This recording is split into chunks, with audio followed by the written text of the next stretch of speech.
Hey, how's it going? We are the Survivor Storytellers. I am joined by Tiki from Raro Tribe, and also Casey is just an effing stick, and I am Ken. Does not count. Okay. And this is our first official Survivor Storytellers episode here. Survivor Ooh. 43, gentlemen. Are you hyped? Now it's 43. We've tested the waters with the new seasons and everything, the new character or the new format, and they've changed a bunch of stuff about this show. But I gotta say, this cast reveal is having me pretty excited. There's a lot of characters I'm looking forward to seeing this season. A lot sometimes with cast reveals, I don't really know how to feel about them until after we're in it. But there's a lot of people that I'm a little hyped for. Yeah, Yeah, I mean, go ahead, Casey. all right, thank you. Yeah, I mean, this is like I used to do a fantasy draft every year for Survivor. Me and like a group of friends every year we used to do it. We stopped doing it the past few seasons, but like it's so hard to tell. I mean, you look at these bios and these bios play into Tiki, as you've actually said before, they play into what they think the audience is looking for, or they play into archetypes, which then end up not end up being anything what they're portrayed as actually in terms of the story of it all. So it's really hard to tell. I mean, I didn't have super strong feelings towards any of the contestants except one, but we'll get to her when we do. And I'm All honestly right. kind of right in the middle because I have pretty strong opinions on about half of this cast. And then the other half, pretty much down the middle, I am like, meh. I have like a bottom. I actually have everyone ranked, and I might kind of go along. I might tell you guys like where I rank everyone, just as far as like basically Cool. like as far as like the order of my draft picks. But I will say that the bottom 3 or 4 I am pretty unenthused about. The top 3 or 4 I am very enthused about. And then everyone else in the middle, I'm just kind of like, or just kind of like various levels of like, it has potential. Now, don't get me wrong. I'm not saying every character on this cast is going to be super strategist in here, but I feel like even the ones that are going to burn out are at least going to burn out spectacularly. They're going to be some of these characters that are just like, oh my gosh, why? Why would you do that?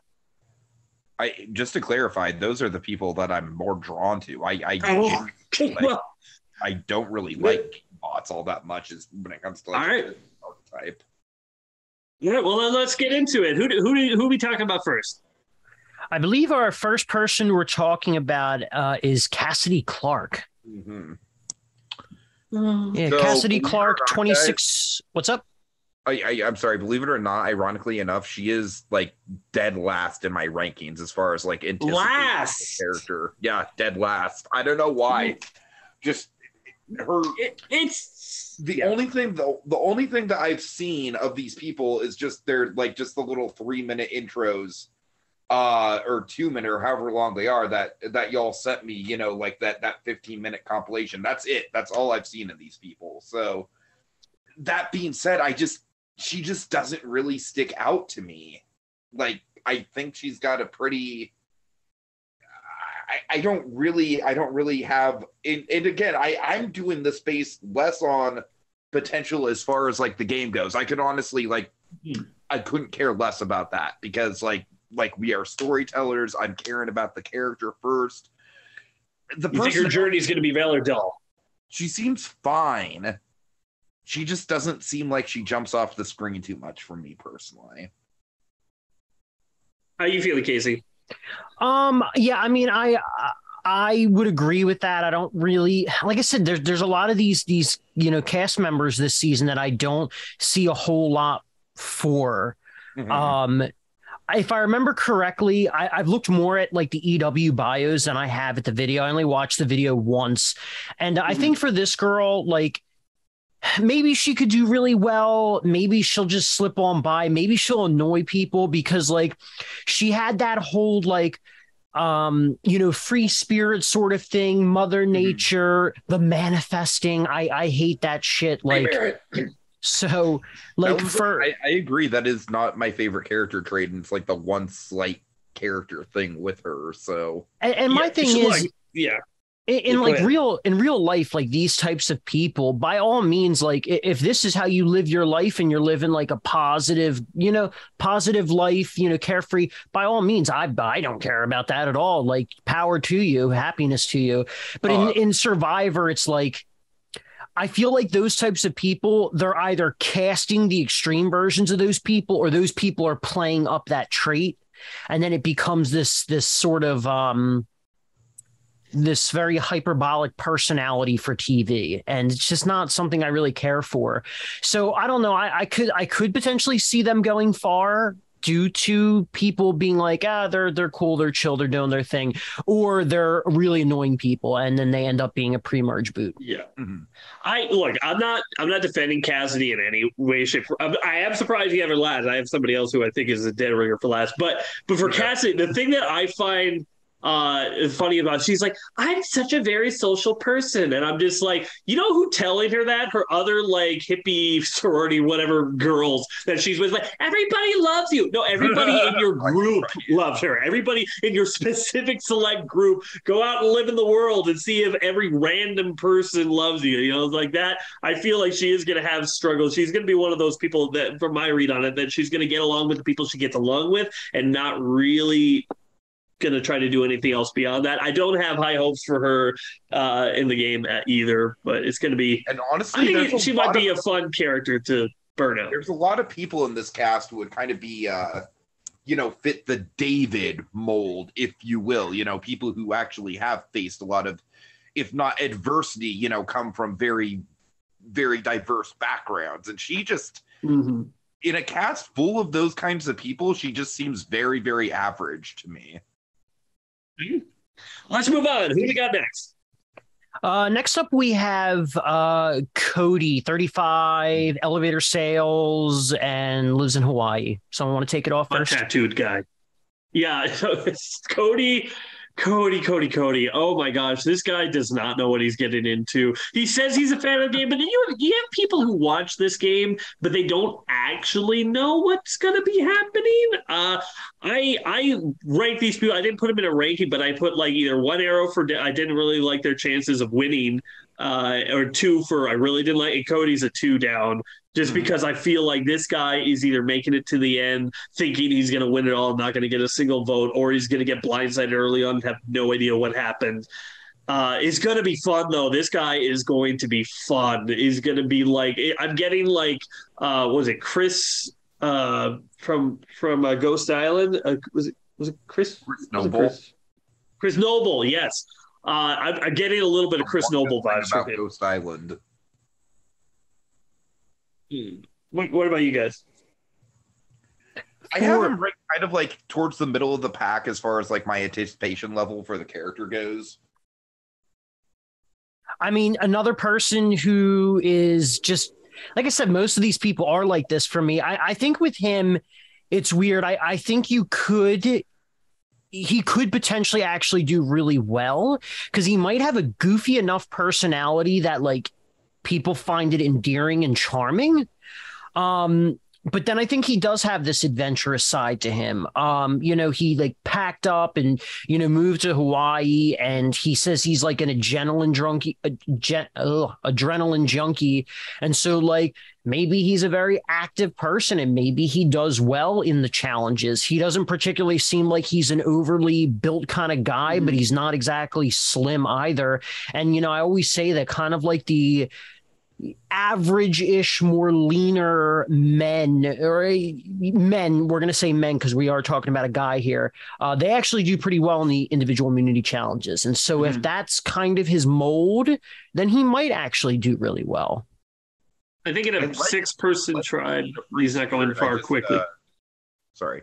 No, I'm saying if he makes it far due to like his charming personality, and then he gets to the individual stage, he might do well in that too. And then he's got the social and the competitive side of him. Yeah, I'm not gonna lie. I'm seeing more upside to him than downside. I do think that he's got the physicality. I think he's got that kind of like free spirit energy. I do think he's got maybe a little bit of dude bro energy. If like I could see him kind of having the same sort of like downfall that a Jonathan had last season, where it's like once he gets onto the island and he's, you know, not eating as much, like, I don't know, I could see the free spirit thing, like, based on how he handles the conditions maybe affecting him. I mean, there was a part of him that also, funny enough, because we just talked about Cassidy, you know, he also was another person who was talking about manifesting, you know, he's going to I forget what he said, manifesting like a win or something like that. I'm not really sure. But then he also like says at one point, or I think he says it in his EW profile. He says that, you know, he doesn't like lazy people. Who knows? He might end up being, you know, a camp Nazi and, you know, just really grilling people for not pulling their weight. And like I said, it's really hard to tell from these bios, but it's still interesting to get a glimpse of who they are, or who at least they're trying to portray themselves as. Yeah, I don't have high hopes for him. All right, moving on. We have Dwight, 22 from Tennessee, and he is a graduate student. I don't have a good read on him just yet. I think he has some potential as far as, like, I like how, you know, as a kid, he was like very up and coming, and I can actually kind of like relate to him as far as like you know, wanting to take on like the adult responsibilities and stuff from a young age. He seems like, once again, this is a theme with people towards the bottom of my list. He seems pretty average just as far as like his presence goes. I would actually disagree. Dwight, I'm actually fairly high on that. I think I might be one of the only people. Like, I've been seeing a lot of people talking about their picks and stuff, and nobody's really all that high on Dwight. I feel like Dwight is a person that he seems like, obviously, to be a little bit of a threat, but I feel like he's not as threatening as some other players, and he seems to have a decent idea of what he wants to do. I think he could. It's very a lot of people are comparing him to JD. I don't feel like he has the JD energy of just going to go all crazy. I feel like Dwight is. I feel like people are sleeping on Dwight, but that's just me. I feel like if the guy has the temperament to get all these interviews that he's done, like he said, he almost got an interview with Barack Obama. So I feel like if he has the temperament to do that, I feel like maybe he can do some damage and go far. But I think with Dwight, though, you know, we see oftentimes in Survivor that Survivor loves a good character story, and they very much had that these past couple seasons with individual characters who they're really trying to portray as someone who has a sob story. We've gotten a lot of those the past couple seasons, or someone who has overcome some sort of adversity, or they're very unique and excel in their field. And I think that's the type of character they want him to portray, which in my opinion means that he is going to be a key player this season. But the question is he a key player in the pre-merge, the entire game? Like, what is he? Because they don't whip out the photos really for any old person, especially in these character profiles. That's and true. They had shown a lot more with him. And so I think he's going to be a key part of some sort of puzzle. It's just hard to tell what puzzle that is. Because aside from the chess player thing, I don't see anything exactly sparkling out about his personality. Chess player is James. What's that? The chess player is James. Oh, I'm sorry. I didn't mean to say chess. Yeah, he's the interview guy. My apologies. The interviewer. They show him as a kid in a suit and stuff like that, which I guess same thing for the chess player kid too. It could be a situation where, Casey, you and I just aren't seeing a lot on paper just based on what little we have. And then when we get out on the island, he could really pop on the island. That has certainly happened before with characters. And a lot of times some of those people are some of my favorites in the season, the people that I'm not necessarily hyped for. But then when we see them in action in the game, they're just something comes alive with their camera presence. But yeah, as it stands now, like I said, he seems like a very sharp intellectual kid. I just don't necessarily think he leaps off the screen. And that's really kind of like the only thing I really care about as far as this goes. Teach their own. But anyway. All right. So next up, we have, I believe she goes by Ellie, 31 years old from Utah. She's a clinical psychologist.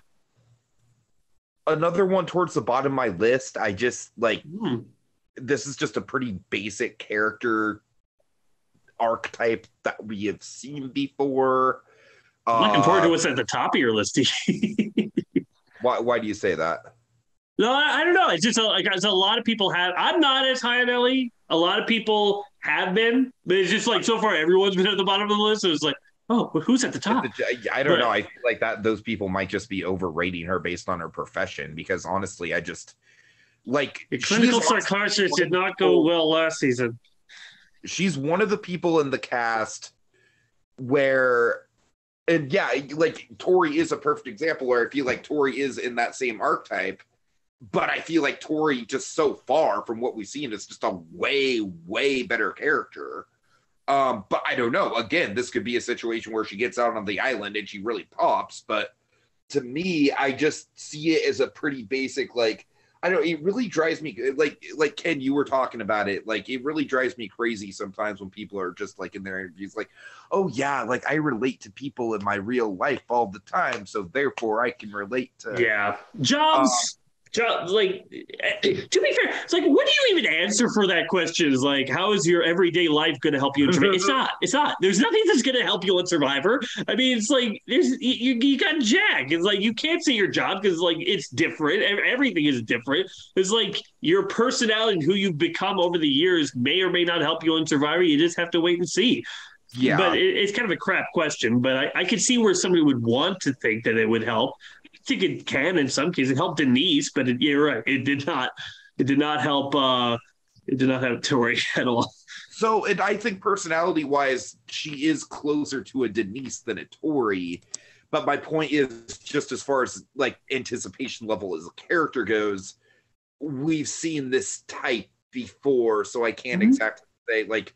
You know, like they're the people towards the top of my list are people where I'm like, oh wow, that's a super unique person that I'm actually like, you know, that I'm really excited to see how their story plays out. And with her, I just can't say that I am excited because either she's just going to dominate the game like Denise, or she's going to flop like Tori, or just kind of like go under the radar. Either way, I just don't see a compelling storyline for her. Yeah.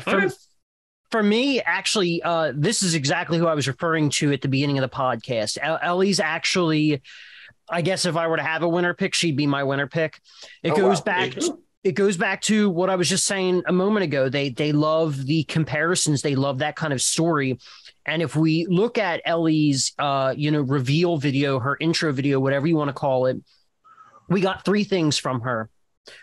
We got one, a thing about her job, which also included photos, which literally looked like they just took it in her house because she's, that profession, you can't take pictures, at work. Yeah. So they specifically got her to take pictures for that. In addition to that, she makes a comparison to Survivor, which happens to be Suri, her comparison of who she's like. And with that, in addition to that, she has her own little quote, which is essentially a play off Suri's quote. Suri, had the, Oprah quote for her. I think it was like a wolf in something clothing. Yeah, I didn't know who she was talking about, but yeah, there's some sort of reference. Yeah, I mean, but that was it was a wolf in a something brown suit. But anyway, regardless, though, they love that. I mean, how many times at Tribal Council does Jeff specifically want people to talk about their professions and how it relates? How much of that screen time? I mean, you can look at in the more recent seasons, Island of the Idols, Tommy.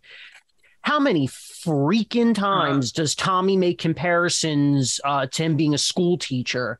And that's because he was the winner. And then you even take it back to Rick Devens. Now, granted, Rick Devens wasn't the winner, but he definitely very much was the fallen angel of that season. And what are all of his confessionals and his shit at Tribal Council? It's all comparisons of him being a reporter. They love that kind of stuff. And she has that kind of big edit energy, the potential precursor to a winner's edit. But once again, she could literally come up on the first episode, say something wrong, and be first boot. So just from the information I'm operating on, she is the person I feel like they're portraying as a big character, if not the winner. Yeah, I didn't give her 2 thumbs up. I just gave her the 1. I think I was feeling a little bit about the Tory possibility sort of thing as well. But you bring up a lot of good points. She wouldn't be my winner pick, but I'm feeling good about her. I don't necessarily feel like she's going to be going home very quickly or very out of the gate. I feel like that she is in a good spot. It just depends how well can she position herself? Which is the biggest question about Survivor in general, is like how well you can position yourself, and that you never really know who's going to be on top of that. All right, who's next? I also want to say one other thing about her. Yeah, my original thing too is when she got introduced in the video, I immediately dismissed her due to her profession, and I immediately thought of Tori. But it was as it went on that I was like, oh, okay, this seems like the makings of a character they want to portray. So next up, we have Gio. He's 36 years old. He's a project manager who also lives in Hawaii. Gio, I have no idea how to feel about Gio. The most I can feel is like I'm feeling kind of Romeo vibes from the last season. Very Romeo-esque, yes. and so I feel like if he's going to follow a similar journey, it might be a decent placement in the beginning, but having trouble to adapt during the merge. But obviously, he's his own person; he can have a different journey. It's just going to be like that's my read. I have a dash. I don't feel high on him. I don't feel negative to him. I just feel that he go either way for me. Yeah, it's funny, I almost feel like in one way that just feels like we and nothing against anyone. It just feels like he's being lumped into like this like stereotype, and it's like immediately calling us into that, like that comparison to Romeo. But yeah, I got the same vibe from him. I think he'll have some, potential boot scares, but I don't think he's going to really amount to anything in the game. I think he's going to be quite a dud, but I think we'd probably get like 1 or 2 really nice moments out of him in the season that'll probably be more personal, especially being I think he might have been first generation immigrant, and then with him being gay too is like going to be the story and the sympathy that they're going to try and portray, which there's nothing wrong with that. But beyond that, definitely that seems like a few confessional stories. Yeah, I mean that's going to be his story that they're going to be portraying. I get a little bit of the like Romeo for sure, but then also with the immigrant thing, definitely some Nasir vibes as well. Well, if that's the case, then he's definitely going to rake up some confessional. But I don't know. I just didn't feel, when I saw him, I didn't feel like the camera pop. It just felt, I didn't get like Nasir. When Nasir was on screen, it was like pop, pop. He was always having such a ball. So I have him towards the middle of the pack. I have him at number 8. I honestly think out of the 3 of us, I might have him ranked the highest, but that's just I was kind of a whore for Romeo all throughout last season, so that might have something to do with it. You were always like, to be fair, Romeo is still. Yeah, not me, but Romeo was you a were shit not player, but I think he was underrated as a character. But anyways. All right. So next up, we have James, 37, event planner from Philadelphia, Pennsylvania. This guy was my second to last. Wow. Yeah. Okay. Well, I keep on having to get my mind. I play chess, and that's going to help me win Survivor. That's literally all this guy is. That's literally all I got. Marty. I have no personality from him other than the chess thing. Yeah. I felt a lot of nervous energy around James. Like, he's talking a big game, but I feel like a lot of nervousness. When he says, like, I'm going to play like Russell Hanson, Sandra, I'm like, I'm sorry. That's like saying I'm going to eat food like Gandhi and flipping like Fat Albert. It's like you can't. It's like it's 2 different things. They're 2 completely opposite play styles. Yeah, and I don't know. I feel like he's going to play too hard. Yeah, I'm not feeling good about him at all. I'm really not. No, maybe his tribe doesn't go to tribal council in a few episodes and he gets to chill down a little bit, but we'll see. Yeah, I feel like with him as well, I guess I actually like reacted pretty big there when, you said that he was second to last for you. But yeah, I mean, I could see him making it to the merge, but not far beyond that. I wish I really had a lot more to say. But if he is also a part of some sort of losing tribe, then socially, I think he might be game body. He might be trying to be too strategic. And once again, Survivor loves when people play into their professions. The only time I enjoyed chess on Survivor was the Marty Piombo Grand Chess Master thing. Yeah, and he didn't even play chess. I know. The person he was talking about didn't even play chess. He was a tennis player. Like, that's the best chess moment on Survivor that has nothing to do with chess. So yeah, I think across the board we're not really feeling him all that much. Yeah, I don't know if I'd necessarily put him as low as you did, but yeah, I guess he's bottom 25% for me. I gave him a slight, I gave him like one arrow up actually in my original thing, but I've watched more and I feel like I'd probably give him more of a dash, maybe a one down, just because I feel like there's this nervous energy around him. And I think it all depends on who he allies with. If he gets into a good alliance that's more of a calming force, maybe he doesn't go out and try to do a Russell Hands thing. But if he starts to try to do that, even Russell Hands doesn't recommend people play like Russell Hands. So, yeah. Yes. So next up, we have Janine, 24. She is a UX designer. She actually is the first generation immigrant. I think actually Gio was born somewhere else, Argentina or something or Peru, and then then he moved to Florida. So he's pretty much been in the U.S. his whole life. But yes, she is the first generation immigrant. But what do you guys think about Janine? Well, first of all, Bay Area local represent. Got to give some love there. I think she's got potential. I got to admit, I am one of those people where I am always like, every time an Asian female is on Survivor, I always root for them just because, God damn it, we need an Asian female winner.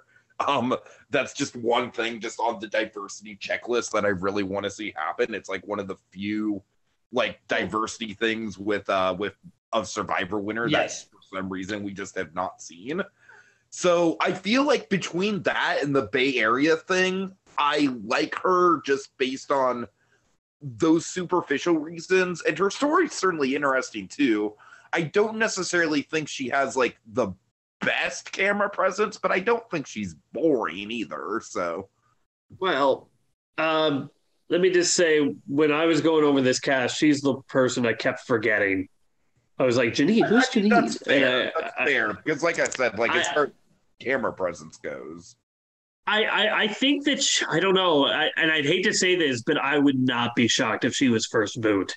I mean, it's tragedy, and I don't wish it upon her. I don't wish it upon anybody, really, but I'm feeling real hard first boot vibes here as someone who's not necessarily the strongest, is out here for the adventure and is going to get over from the strategists who are out there who are going to get the tighter alliances right away. Unless she just happens to fall into that, I could see her going pretty early.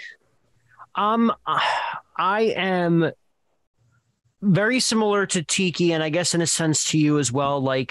Survivors kind of trained us to not be very hopeful for any Asian women, unfortunately. It's like they're cursed.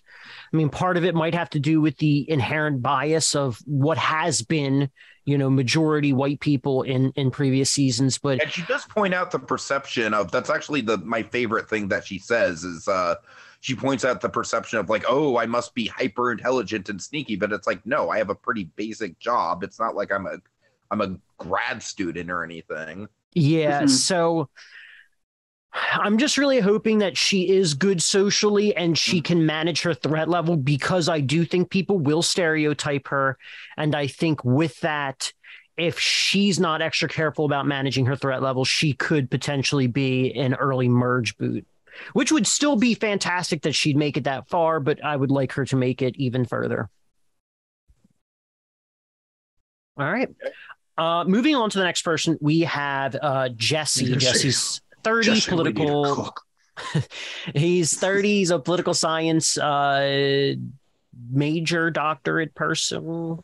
He's from North Carolina as well. I have his occupation here, like what the lower third's going to be at least. It's going to be survey methodologist. Oh God, I don't remember seeing that at all in the stuff.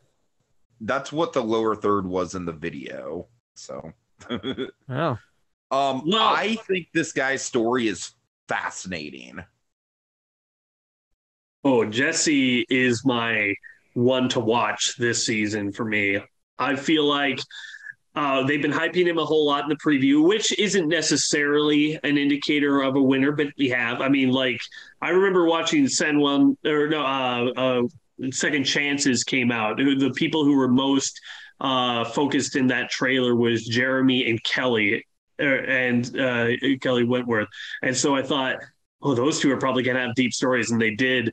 I don't know if they're still doing that. They might not. So I'm not trying to read too much into that, but this guy's story is going to be a big part. And I feel like, and also like him being like a former gang person, I think does wonders for somebody on Survivor. I mean, just look at Shan in the early game. I mean, sure, she lost it by the end, but I think like that sort of mentality is an amazing skill set to have to like breed loyalty, but also keep a hold of your alliance together. And I'm glad he's out of the gang anymore. I'm glad he's out, that he's, doing great and everything. But I hope he can still use those skills that he manifested there to his advantage. I think this guy's one to watch. It's just so wholesome. Mm-hmm. It's so damn wholesome. No, I like this guy a lot. He's number 5 on my rankings here. I definitely think he's got the potential to make a pretty deep run at it. I think as far as the personality goes, he's got a good story. He's got a good camera presence. I'm sure he's probably going to get pretty good confessionals.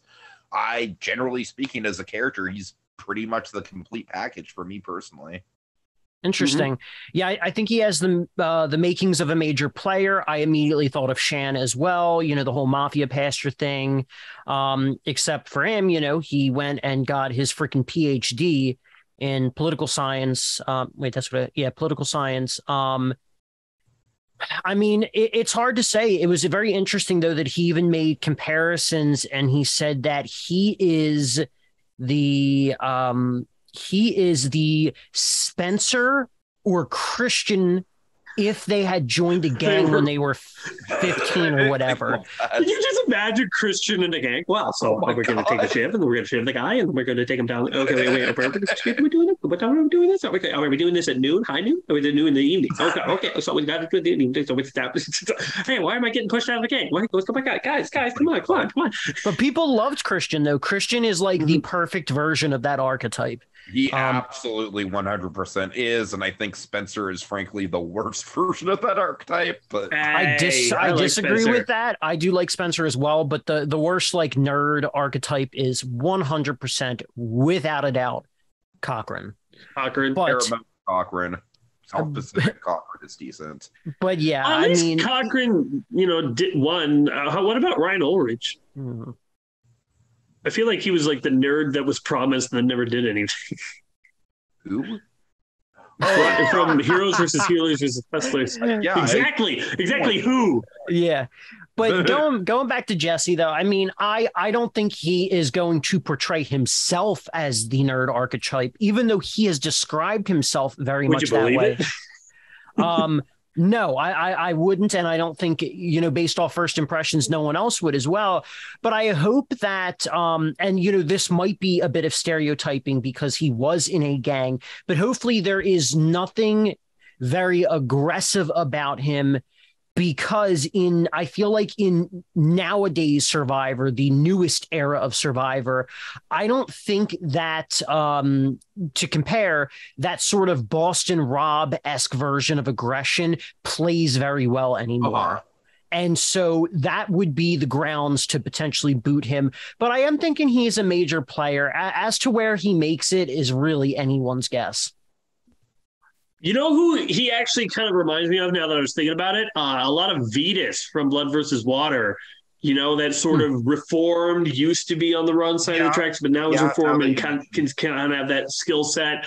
Hopefully he can do better, but I'm really looking forward to Jesse. He's my player would be the one to watch for sure. Number one for me. Interesting. So next up we have Justine, 29. She is a cybersecurity salesperson. Mm-hmm. Very interesting. I would love to actually see someone like her make it very far. Because we don't have well, actually the past 2 seasons we've had a female winner, but we don't have a ton of female winners in general. And she talks about how being in a male dominated industry and that people underestimate her and all that other stuff. And so like there's a natural part of me that wants to I guess the correct word would be empathize or sympathize with her. And so like, I want to see her go far, and it would be even better if she could actually be like proposing to the women. Let's do an all women's alliance. It'd be great to just like boot all the men out. I think that'd be so much fun. But I mean, I don't really know how she's going to do, but if the whole, like, I'm a woman thing is her story, then I see that's not going to be anything for her. She'll be an easy boot, but I want to see a lot of her. Yeah, so I have, so far in my rankings, I have Cassidy at last, James second to last, Ellie third to last. Sorry, Justine's fourth to last. I like you said, the whole thing with like she's a woman and she's underestimated in the workforce and people are going to underestimate her as a pretty face. Honestly, it's all bullet points that I've heard a million times before in these pregame bios. And because of that, there's just not anything I have to latch onto her as a unique character. I'm sure, it's like, once again, like a big asterisk with all these people who I'm ranking on the lower end. Who cares? Once we get out onto the show, I could see her first confessional and be like, oh my God, that's like, she is like a new Survivor icon. Like, but as it stands now, again, she just feels pretty average. And I mean, would I like to see another kind of Parvati style Black Widow brigade? Hell yeah, that'd be great. I just don't necessarily think that she has, again, with this, my rankings are purely based on the personality and less on how I think she's going to. I actually think she has the potential to do quite well in the game. I think Justine is. Oh, sorry. You finish. Go ahead. I was just saying, I think that Justine has a lot of like a lot of what people have been saying has been a lot of fluff in their interviews and stuff.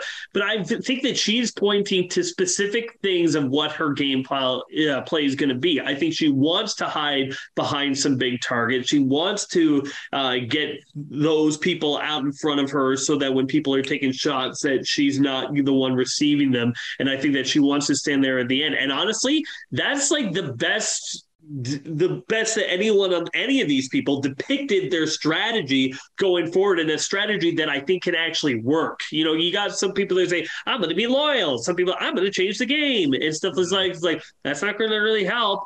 And then you got Justine who's like, I'm going to stay down. I'm going to, wait for my moment to strike near the end. And I'm like, that's what you got to do. You got to let everybody else go in front, take the bullets, and then stab them in the back right at the finish line and then walk across. So I'm very high on Justine. I think she could have a lot of – and it's like the game is the game, and who knows who's going to go get swapped and does what happened to him. Sometimes this stuff happens, but she's one of my players that I really am looking forward to seeing play. All right. I do get Tiki for your thing is you're looking up who's getting the most story being told. Like if she happens to go like mid-merge, I could see them like dumping her story. Like she's not a character that you need to follow unless they're the story that is the dominant one going forward. So I get that. Where someone like Jesse, his story is being told whether he wins or goes far or not. Exactly. So he's still getting So, okay. But anyways. All right. So next up, we have Carla, 28 years old, California resident. She's an educational project manager.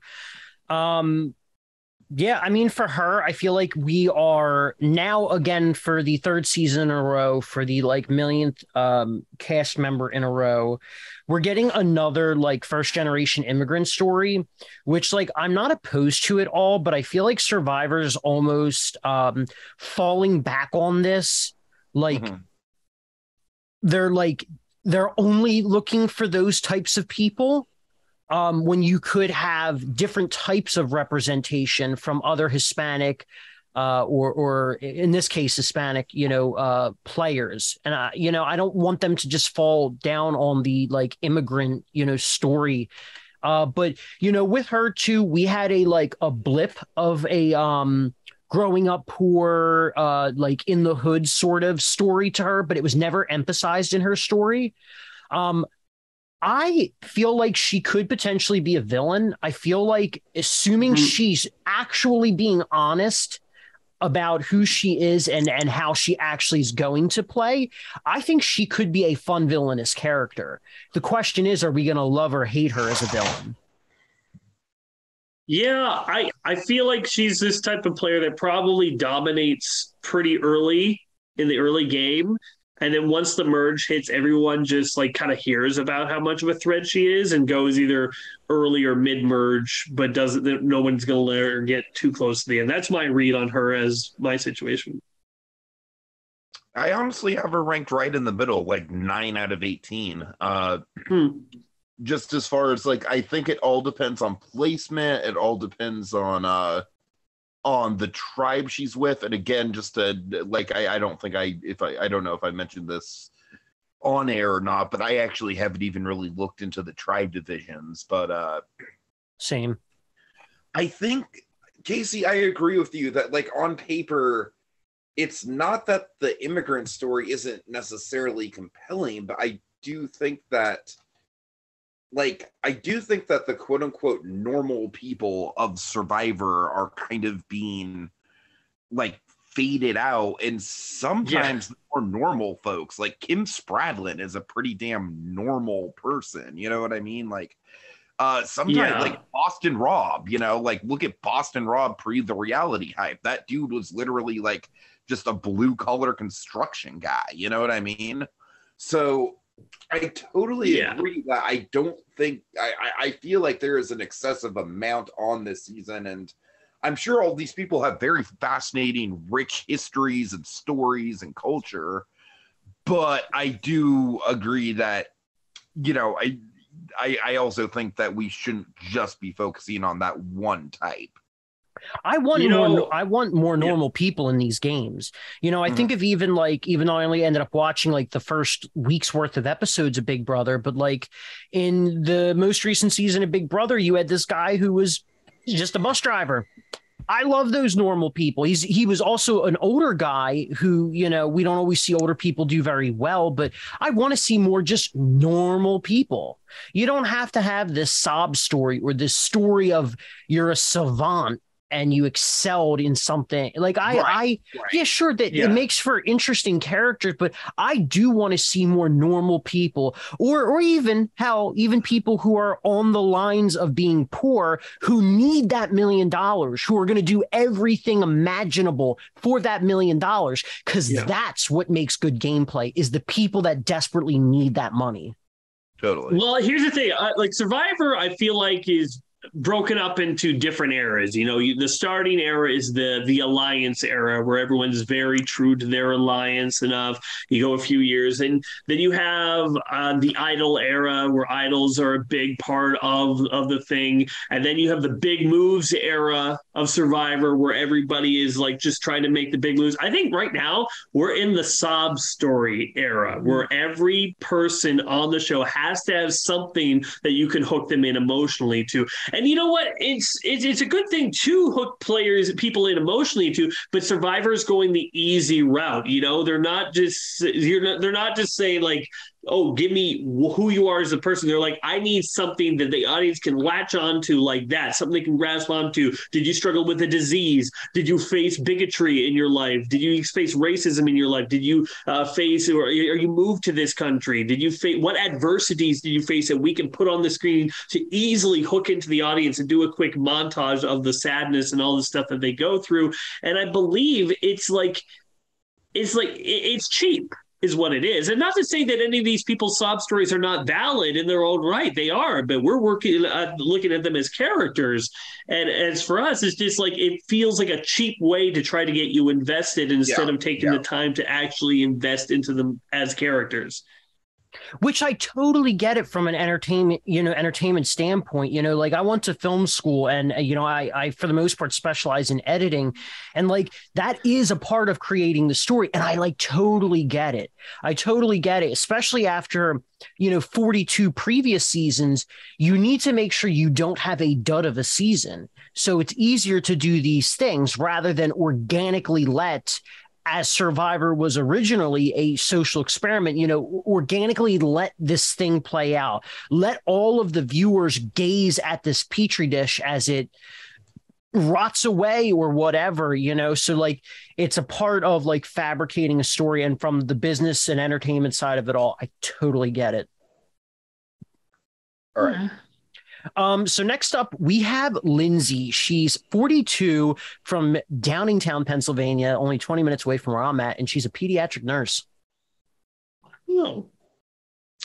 I mean, once again, she's another one where it's like, I have her ranked kind of towards the bottom. Like, I think she has more potential as far as gameplay goes than she does as far as being a really magnetic person. I think she has the potential to be a very likable person. I just don't necessarily know how dynamic of a personality she's going to be. I feel like she's kind of like one of those sort of like what you see is what you get type of people, if that makes sense. I was thinking about it today. I was thinking, when was the last time we saw an older woman have a chance, like where you thought they had a very good chance of winning the game? Chrissy. And I thought the last one was obviously Island of the Idols with Nora? Janet, I mean. Janet, yes. Oh, if Janet didn't, yeah, absolutely. Oh God, yeah. I think that was the last time for a bit. I'm like, what was beyond that? I guess what Janet, Kellen? Chrissy, and Denise. Mm-hmm. Yeah. But they were like Chrissy made it to the end and they still didn't let her win. It was like, who would have won if they got into the end, or at least would have had a very good chance? I don't know. I feel like nowadays you got to do something really big in order to shake it up, in order to win, or at least be at the end with people. Like, look, we all want older ladies to have just as good a chance as anybody, but she's literally like one of the few older ladies on this game, and it's so hard when you're in a group with a group of people. Yeah, she's like what 43, 42. 42, and yet like everyone else except for I think NECA is like well younger than, and I guess Mike is the oldest. Yeah, so her, Mike, and NECA are the only ones over 40. And it's just going to be tough for her. I think it's going to be tough. And I think if she does make it to the end, she's going to have to do so much to try to make herself a valid threat. It's an uphill climb. Yeah, needless to say, as her as a character, I don't feel like she's terrible. I just feel like it's very possible that she could just get the silent treatment edit. Yeah, I think there's a good chance we could get a Heather edit. I think there is a good chance we might. Who knows? Maybe she just gets another mom edit. I mean, that's the crazy thing. Maybe she gets a Tiffany edit. She anyway, that's a whole other story. But with her though, she's 42 years old, which really isn't old at all. But I'm fairly certain she's gonna fall into the mom archetype. She does talk about being a good mom. She's a pediatric nurse, and she talks about being a caregiver. That is exactly the type of role, assuming there are not really good social personalities on her tribe. She could make it far, but she's going to make it. I think she's going to make it far as the mom. And that's very unfortunate. And I have her unfortunately very low on my storytelling list. Who knows? If Marianne can win, maybe she can too. We'll just gotta wait and see. I mean, I saw for Marianne though. I mean, I liked Marianne from the very beginning, and I saw her as the winner probably like halfway through the season, maybe even a little bit before. But yeah. All right. Next up, we have Mike. He is 52, a heart valve specialist from Idaho. And it's worth noting that it seems like he's just going to be going as Gabbler. Oh yeah, his last name, right? Yeah. Yeah, Gabler. Try to manifest Jeff's favorite, just like Cochran. I'm not gonna lie, I am kind of a sucker for these types of characters, so I have him as my number 2. Number 2. I love the Tarzans of the world. He kind of has that same sort of kooky energy for me. I don't think he's gonna play well, but I do think that he is a very unique character. I certainly think he's going to get a lot of screen time. I would say, as far as like if I were to put like 2 characters that he reminds me of, it's probably like a mix of like Tarzan and then Brad from season 41. Brad was exactly what I had in mind as well. Yeah, he's got a lot of Brad. He's got a lot of chaotic energy to him, I think. And that's going to be his character too. His character is going to be very goofy. Maybe there is a part of him being seen as like an old like man, because he's like wearing also the like camo and stuff like that we actually saw from like the game footage.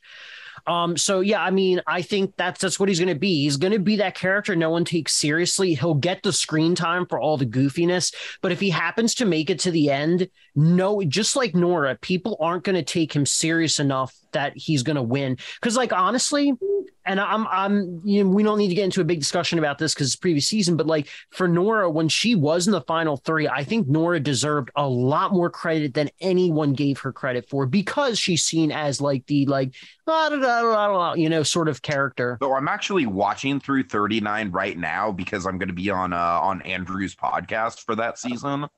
And yeah, I wholeheartedly agree. Nora is freaking fantastic that season, and like, yeah, it's absolutely just a conflict of personality with why she didn't get jury votes. But anyways, although funny enough, her and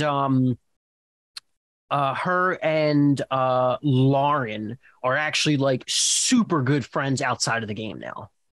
Oh, I could see that. But like I always love it when survivors who are enemies in the game are like good friends out of the game. You know what blew my mind was when Anthony on talking with T-Bird revealed that he and Rocky are good friends from Fiji. God. That's awesome. Like Nora, I could see being someone, and I've heard things about her social media. I haven't really looked into it. So again, I don't want to like promote any dangerous ideology or anything, but disclaimer. Mm-hmm. But I imagine she could be like, she kind of strikes me as like an Abby Maria, where outside the game, she's super easy to get along with. It's just inside the game, the conditions just get to her, make her a bit cuckoo. I feel it's a little unfair, though, to compare Gabbler to Nora. I feel like Gabbler is wanting to play the character, but all he needs is one like slam dunk move for people to take him seriously on this game, in this modern game. I feel like if he plays the fool throughout most of the game, but then hits everyone with like a big move. Now, does he have the ability to do it? I don't know, but he's a flipping heart surgeon, right? He's got to have some sort of like. Of course, book smarts don't always translate to island smarts, but I feel like he has the potential to do more stuff. I kind of don't know. I put him as like a wild card for me because this guy could either be first one out or make it to the end. And I don't know. It all depends on the people he's there with. But I have no idea how to feel about Gabbler. I think he definitely is going to hog up a lot of screen time, though. That's definitely for sure. All right. So next up, we have Mariah, 28 years old, yet another person from Philadelphia, and she is a teacher. Yeah, so we have had now 3 people from the Philadelphia area.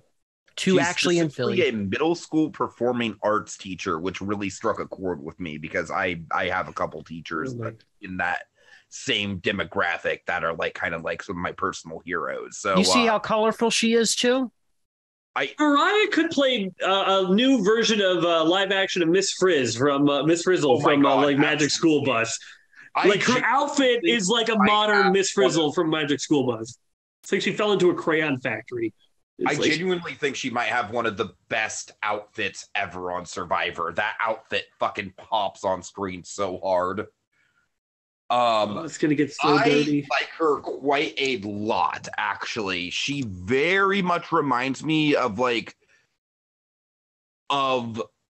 maybe a little bit more grilled, experienced version of Marianne. Like Marianne with a bit more maturity. Very much has that same sort of like exuberant energy, sort of like you can tell she can kind of like light up a room with her smile. Like I said, just specifically being a performing arts teacher, like that shit is like a personal thing with me as far as like having people in my life that I very much look up to in that field. So she's number 3 for me, actually. She's the woman that I'm most looking forward to out of all the women. I have high hopes for her as well. I can't. I mean, I feel like her social game and her colorfulness and her positivity are going to very much be an attractor for a lot of people. I just don't know anything about her from the strategic or competitive side. But I'm very much looking forward to her. I think, like, with that comparison of Marianne admittedly was a little socially off. And by admittedly, I mean she admits it as well. This woman, I do not believe is that at all. And so I very much look forward to her, and I hope she carries that positiveness. She even says that, some of the things she hates are like negative Nancy, Debbie Downers. Like that kind of energy is just not in her cards. So, yeah. Guys, I am not in agreement. Look like Mariah's she's gonna be fun. She's gonna be fun every episode she's in, but she is not cut out for this game. She said in her interviews, "I'm gonna change the game. We're gonna make it for the bet." No, you don't change the game, boys. You don't change the game. The game is going to change you. It's gonna change you or kick you out the door. That's what's gonna happen. I feel like she's gonna be great presence while on camera, but I have a feeling she's gonna be like, there's gonna be one thing for Lions. They're gonna be like, okay, we need to lie so they don't play their shot in the dark. Oh, I'm not gonna lie to them. Well, they just don't tell them we're voting for them. Well, that's kind of lying. It's like I have a feeling they're gonna get done with her so quickly, and she's gonna get an early boot. That's my mindset on her. Also, she said she's terrified of clowns. Like her outfit is literally almost a clown outfit here. And I'm not even saying that. I'm like, I've literally seen clowns wear something like that. I'm not trying to call her an insult or a name. I was like, my sister, she was a clown. She wore clothes exactly like that. Are you trying to embrace your fear? What is happening here, Mariah? Yeah, I mean, they are colorful like that, but maybe not so much rainbow. But yeah, I totally get that. With her though, I mean, yeah, like I said, I don't know how well she's going to do, and I hope that's not the case. I hope we see her for a long time, because I think I need a bit of that like joy in my life, and that's very much the role that Marianne brought for me as a viewer last season. All right, so next up, I believe I am, and hopefully pronouncing her name correctly, we have Nneka, who is 43. She is a pharmacist from Texas. Yeah, I don't really think she's going to do all that well, but I think she's a super unique personality. We haven't really seen anyone from her specific demographic before. So I am looking forward to seeing her. I just think there is going to probably be a generational and cultural divide between her and a lot of the other cast. So I could very much see her being an early boot. Yeah, I don't have good. I feel worse about Nneka than I do about Mariah. I had Mariah labeled a wild card for me because I just have no idea where she's going to place. But NECA I feel even worse about just because she's also similar. Like I'm going to play honorably and stuff, but she also just straight up says I can't lie. Mhm. And if you're building an alliance partnerage and you are only on a tribe of 6, you need somebody on your side who can lie. And I feel like that just doesn't bode well for her. She's also older, which is unfortunately a part of the game.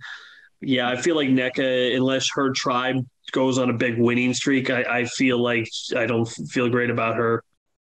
Yeah, I'm right there with you. I think once again, 40 your early 40s are really not that old, but she is an older player. She was born in Nigeria. I think so, right? Yeah. Yeah. I think there could be a bit of age and cultural differences. Not too much though, because I think she's actually been in the States for quite some time. She doesn't have much of an accent or anything, but I could potentially see her being a bit of a dud. I could see her potentially being a little bit of an outlier. And so I think the protection of a OP tribe is what she needs in order to go far, which also I just want to say for the record, as much as I love Survivor, I cannot stand pre-picked tribes. The player should be able to choose who they are working with. You could have production purposely stack a tribe, and it could just destroy someone's game right from the beginning, especially now that we're in that new era of not having tribe swaps, which I'm perfectly fine with. Tribe swaps are kind of a necessary evil, but I do believe that you should give the contestants either let them rely on first impressions of some sort or let them interact, do a mass marooning, and then from there you can do divisions later. Yeah, they're not going to do that ever since the last time they did a pick and choose sort of thing was Gabon. And a lot of people love Gabon for how good of a train wreck season is. And I enjoy it for that reasons too. But I don't think Survivor enjoyed Gabon. I don't think the production people enjoyed it. So I feel like the time before that, one of the times before that was Thailand. So yeah, it didn't. I don't know if Gabon, or I don't know if they're going to ever really do that again. I mean, probably not. They want to control as much as they can, but yeah, all right. Not feeling good about her, but don't really have too much else to say about her. Okay, so moving on to our next contestant, we have Noelle, 25. She is a U.S. Paralympian. What do we think about Noelle? This is going to be might be my most unpopular take of the night, I think. And it's no fault of hers. It's just a fault of the editing patterns of not just Survivor, but reality TV in general when it comes to these people. Literally, her whole story is going to be her leg. And that I hate that. I wish it wasn't the case. But it's just every time we see someone like this on Survivor or anywhere else, that's where most of the screen time is going to be. Yes. That's clearly why he got cast in the first place. And I do think it's a superficial thing, especially with today's modern prosthetics. It's, I think she's going to kill in those competitions. She's going to destroy everybody. I think the prosthetics these days are way, way more advanced than let's say Chad back in season 9, but anyway, so I don't even really I'm sure it's a harrowing thing that she went through, losing her leg and everything, but I don't know. My whole thing is these characters tend to fall flat just as far as both Chad and Kelly Bruno, I feel are kind of famously just they had the one moment where they revealed the leg, and then that was pretty much it. And then the show is almost the show almost forgets to edit a character outside of just that one personality trait. I think it depends on how well she does, because in all fairness to Chad and Kelly Bruno, neither one of them necessarily did great in the game. Like Chad did okay, he made the merge, but he was never after that on the right side of the vote, and so there wasn't a lot of story to tell. If she's a part of a lot of flips back and forth, I don't think it's just like, so Noelle, you're the swing vote. How would your foot feel about that? It's like, it's like fair, yeah. But obviously they're going to focus on that, and obviously she's probably going to focus on it to a bit. But I think honestly, it's like if she's dominating in a challenge, Jeff is going to say, "Wow, you're doing that with one foot," or something like that. Obviously, there's going to be something like that. Like Ash Ketchum right there. But I think it's like after a while, if she's like 4 challenges in, are they still going to be saying you're doing this with only one leg? I don't know. Maybe not. Well, probably. I mean, hopefully we get some more from her story from that. I really hope so too. And it's kind of funny. She specifically says, in her cast bio, that her being an amputee, she doesn't ever let it define her, but that quite literally was the defining trait of her whole intro video. And she is obviously a fantastic athlete before and after her, becoming an amputee. I don't know anything else about her, so I don't know whether to know that she's going to be a quick fizzle or not. And so I'm just hoping that if she's able to manage the physical aspect of this game, then she'll be able to pull everything else up to become a better player and to stick it out in the end. But like I said, it's really hard. It's really hard to tell with her. Probably one of the hardest ones, in my opinion, to do so. Yeah, I have a dash. I have no idea what to feel up or down on her one way or another. Yeah. All right, moving on to Owen, 30 years old. He's a college. He's a college admissions director, and he is from New Orleans. I think this guy has the potential to be the best confessional giver of the season. He's definitely the super fan type, but or that more to what you expect. I mean, like Jesse's also seemingly a big super fan and nerdy guy too, but I feel like Owen is more who you might suspect, even though apparently he's actually very in shape. From what he says he's more like Malcolm, where he's like in very good shape. So yeah, Owen. He seems to be almost a triple threat. I have pretty high hopes for him. I have him as my number 4 pick overall. Wow.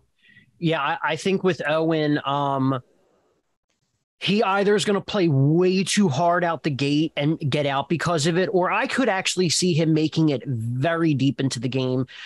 He has an easy way of talking, and he does see himself as a good public speaker and very charismatic. And I think, honestly, that alone could take him very far. He's obviously not stupid at all. So, yeah, I mean, I have good hopes for him. And, also I'm going to kind of rescind something that I said at the beginning where I said, a bunch of people were very meh.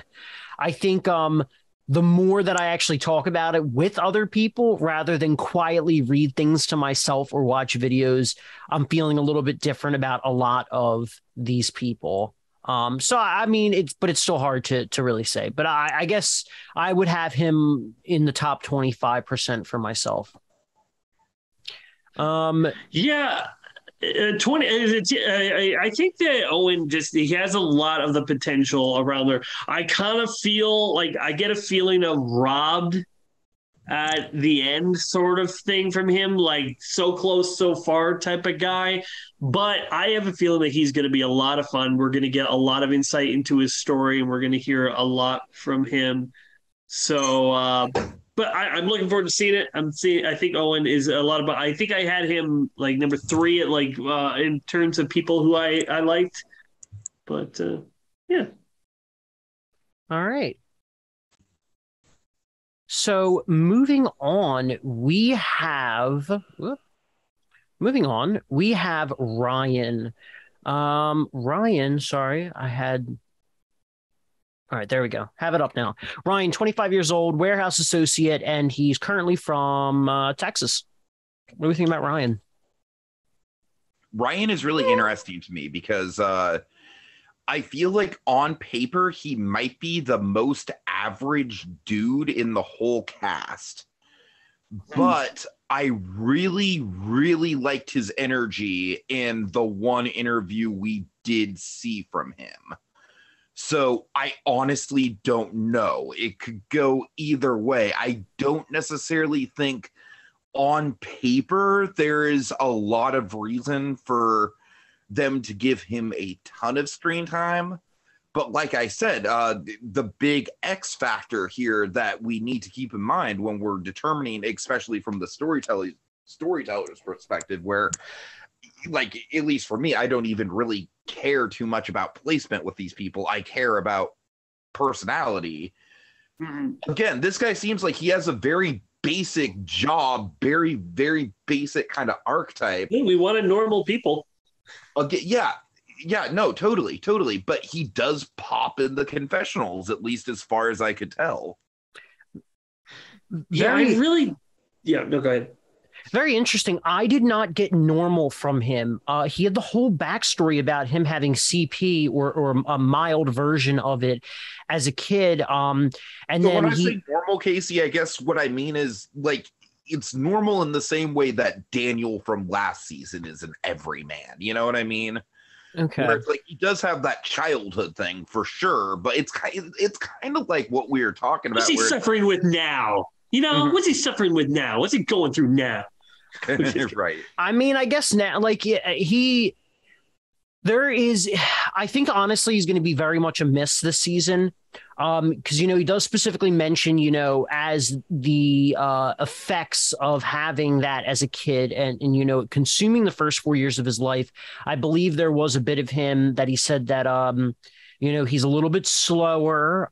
He has a little bit more issues struggling. So he has to generally try and read their body language and their facial expressions, which those things could very much. Make of that. What's that? I was just saying, I don't know what to make of that. I was saying, it's like that could either help him a whole lot or it could hinder him a whole lot. It could go either way. Yeah. If he's actually really good at doing that, it could potentially help him. But even if he's able to read other people's body language really well, if he fucked up socially, it doesn't matter if he can read it well, because he can't do anything. Yeah. So unless he were to have like an idol or something, then he could save himself if he sends something. But I mean, I think ultimately, if that's not a play up as a character, I don't know what to make of him. I don't have high hopes, unfortunately. So, as someone on the autism spectrum, exactly what you just said right there about, the struggle to read people and everything, that is to me actually a big part of why I'm rooting for him. And again, like, to reemphasize, I certainly don't think it's going to help him, in my opinion, based on my own personal experiences. A struggle is a struggle, like, I've been struggling with this shit for 30 goddamn years. It's not getting any better. You know what I mean? But I do think it will make for a more genuine and more kind of three-dimensional personality. And that's exactly what I want to see. So I don't think any of us are particularly high on him at all when it comes to chances, like, in the game. But I think out of the three of us, I'm definitely the most high on him as far as the character potential goes. Yeah, I mean, I think there is a good possibility he will be a character, but if he's a character that goes far, I'm not sensing it. Okay, yeah. If he goes out early, though, he's going to have a great boot episode. I can tell you that there's going to be a huge emotional, like, 5-minute segment all to him, I bet. Yeah, I could definitely see that. Next up, we have Sammy. Sammy is 19 years old. He's from Nevada, Las Vegas, Nevada, to be exact. He's a pet cremator. I did not guess that he was 19 based on first looks. That's first off. But once all the pieces started to be revealed, He's going to be messy. He's going to be villainous. There's no way he wins. He will be a character, and he's going to lean into all of these things that young players often make mistakes. I have high hopes from him as a character, but not as a player. Yeah, you guys for this, but he's actually my number one as a character. He is my number one. There is something just very, very train wrecky about him. I am drawn to. I absolutely do not think he is going to play well, but I love a good egotistical villain, and I think this kid is it. I think this kid is like totally high on his own supply. The return of Drew Christie. But is that a bad thing, though, Ken? Drew Christie is a fucking legend. When I was doing my rankings for this, and I was ranking more on who I thought had the best chance to win, I didn't have two that were two down votes. I had NECA 2, I had Cody 2, and then I had Sammy as 1, and then he kept talking.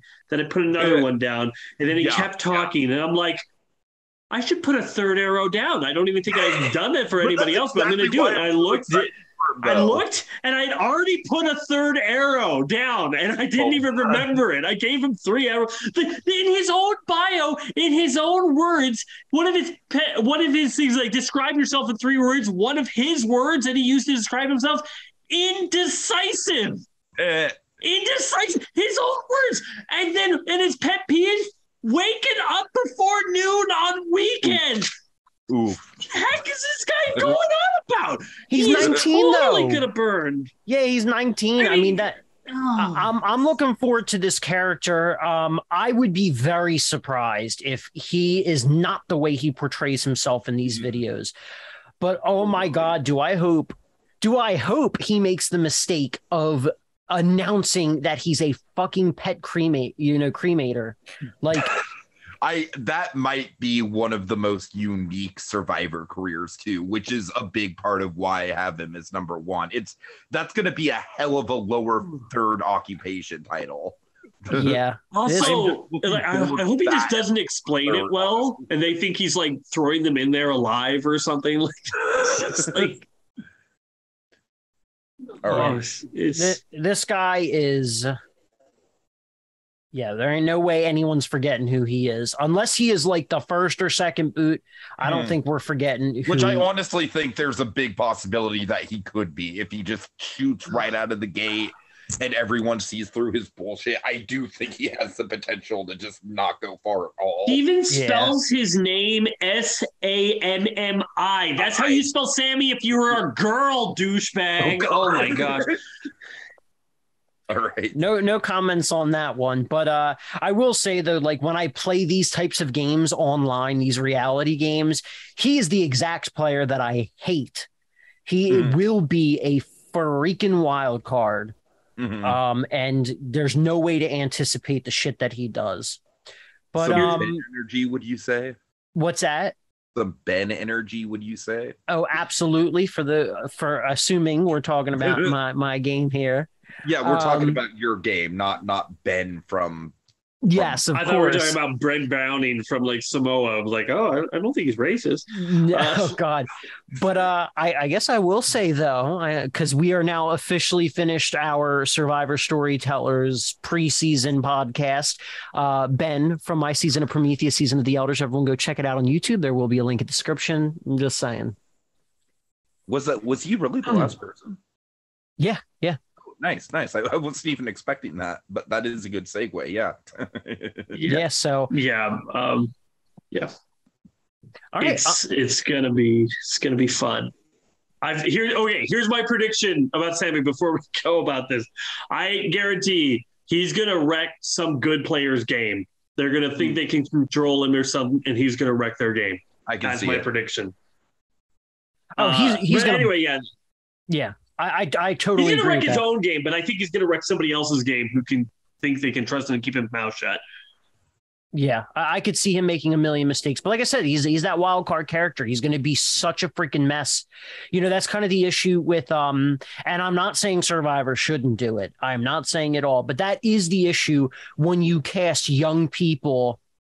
Oftentimes these young people, they make these disastrous mistakes that in the reality of it, and then sometimes they end up returning like the next season or 2 seasons later. You need to give them some breathing room to reflect and mature on their game, which it's also funny, thinking that Survivor made the announcement, like a year and a half ago, that they have now lowered the age limit to 16, especially the shit that's happened back in Islands of the Idols. You should not be letting 16-year-old kids on this game. 16-year, that'd be a train wreck. Yeah. Also no Canadians this year, too. Yeah, what the heck is up with that? Just because we're winning all the time? Like, come on. You're just like, butthurt about it. Because not only are we winning, we're also the biggest characters of the season. If we don't win, we're flipping Shannon Omar. We're hawking up all the camera time. But no, can't have any of that. Okay, you know what's funny about that, though, Ken? Is that... What? Like I said, I'm rewatching through Island of the Idols, and fucking Tom Ludlow or whatever that dude is such a casting dud. I am sorry. Yeah, well, that's because they hired a hockey player. Thinking, they'll love it. It's a hockey player. No, I know. No idea how many flipping hockey players are up here.